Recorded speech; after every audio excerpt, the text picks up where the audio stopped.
Think उमेर, आपको क्या लग रहा है कि क्या हम नेविगेट पावर सही से कर पा रहे हैं to show the balance, may it come to Shuja, Asad and Kubra Khan as well? आपको क्या लग रहा है, how is the dynamic coming along? देखिए, जब आप कोई ऐसा ड्रामा दिखाते हैं जिसमें आप पैट्रियार्की को चैलेंज करते हैं ना, तो उसमें पहले आपको स्टोरी बिल्ड करनी होती है, उसमें कैरेक्टर्स बिल्ड करने होते हैं। यहाँ भी ऐसे ही भाई, यहाँ पे अब उस पे पॉइंट पे आ गया कि हर आदमी को जो है वो जो शहजाद नवाज का कैरेक्टर है उससे नफरत हो रही है। बिल्कुल। तो ये अच्छी बात है ना, एक तरह से उसने इतना अच्छा काम किया है एग्जैक्टली कि हर आदमी जो है वो तो कह रहा है ये उसके साथ बुरा होना चाहिए। आप सोचिए कि लास्ट 2 साल पहले नूरजहां आया तो उसमें भी यही हुआ था कि नूरजहां से सबको नफरत हो गई थी, सब हमीद ने इतना अच्छा किया था। यहाँ भी ऐसे ही हो रहा है।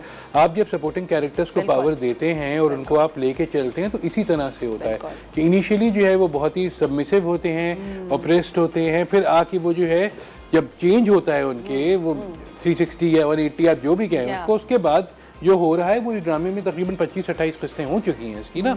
अब इसमें आखिरी की तरफ जा रहा है और यहाँ पे जो है स्टैंड भी लेंगे, फाइट भी करेंगे और इन द एंड जीतेंगे भी। क्योंकि देखें, अगर ड्रामे में आप एंड में अच्छे आदमी को जिता के नहीं दिखाएंगे तो फिर वो लोग बोर हो जाएंगे। What's the point? आपने इतना जिंदगी का टाइम क्यों इंतजार ही इसी चीज का कर रहे होते हैं ना कि कब वो बदला लेंगे। तो आपको लगता है ये जिस तरीके से हमने एक एजुकेटेड पेट्रियार्की दिखाई है, do you think that marine Jabbar has done a good job in kind of bringing it forward?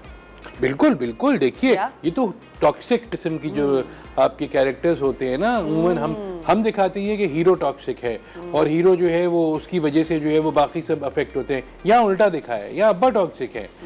आप सोचिए जो मुनीब भट्ट, फिरोज खान और बाकी लोग जो रोल्स करते हैं वो टॉक्सिक ही होते हैं ना, लेकिन यहाँ पे आपने हीरो अच्छा दिखाया है। तो बेचारा शरीफ आदमी है शुजा असद जो प्ले कर है, अब्बा असली प्रॉब्लम है ना।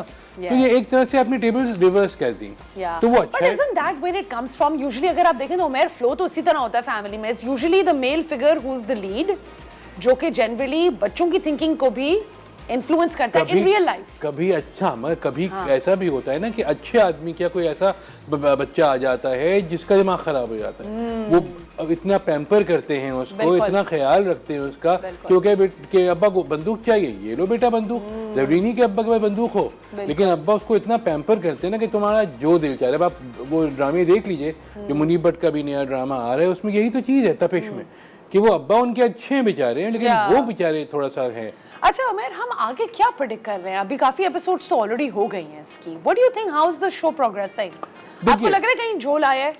शुरू में तो जोल थे ही थे ना। अच्छा। शुरू में जब दिखाया कि वो डॉक्टर जो है वो ह्यूमन डॉक्टर कुत्ते को भी देख लेती हैं, फिर वो कहीं बीच सड़क पे भी वो देख के आदमी इसको ये प्रॉब्लम, भाई हॉस्पिटल अलग, हर हॉस्पिटल का डोमेन अलग होता है। शुरू में जो देखें, जो हमने मेडिकल ड्रामा नहीं बनाया है ना, सीधी सी बात है।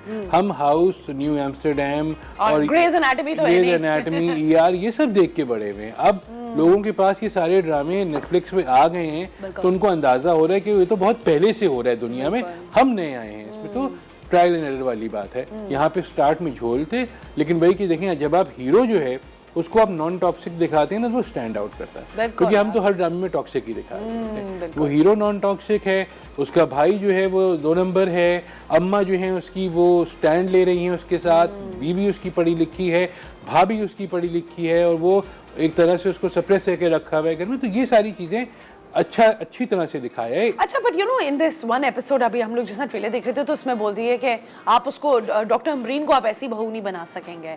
सो what about that? Tell us a little about that. देखिए, डॉक्टर अमरीन जो हैं वो उनका अफेयर था। अच्छा। उनके बेटे के साथ, फिर शादी कर ली और अब वो प्रेग्नेंट हो गई।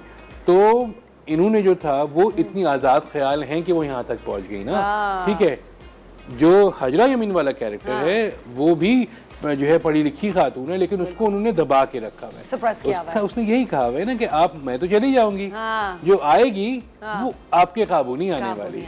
तो उनको एक तरह से रियलिटी चेक दिया। एग्जैक्टली। देखिए, कुबरा खान का कैरेक्टर भी जो है वो भी काबू तो नहीं आ रहा है। बिल्कुल बिल्कुल। अच्छा, आउट ऑफ 10 कितने देंगे आप सो फार? यार देखिए, डिपेंड करता है ना। पिछली 5 एपिसोड्स पे तो 7 बनते हैं। जी हाँ, पिछले 5 एपिसोड पे। उससे पहले की जो थी चीजें वो अलग हैं, लेकिन अभी ड्रामा अच्छी पोजीशन पे है इस वक्त। ठीक है, okay. And what about Kubra Khan, शादी चूज करेगी या करियर चूज करेगी?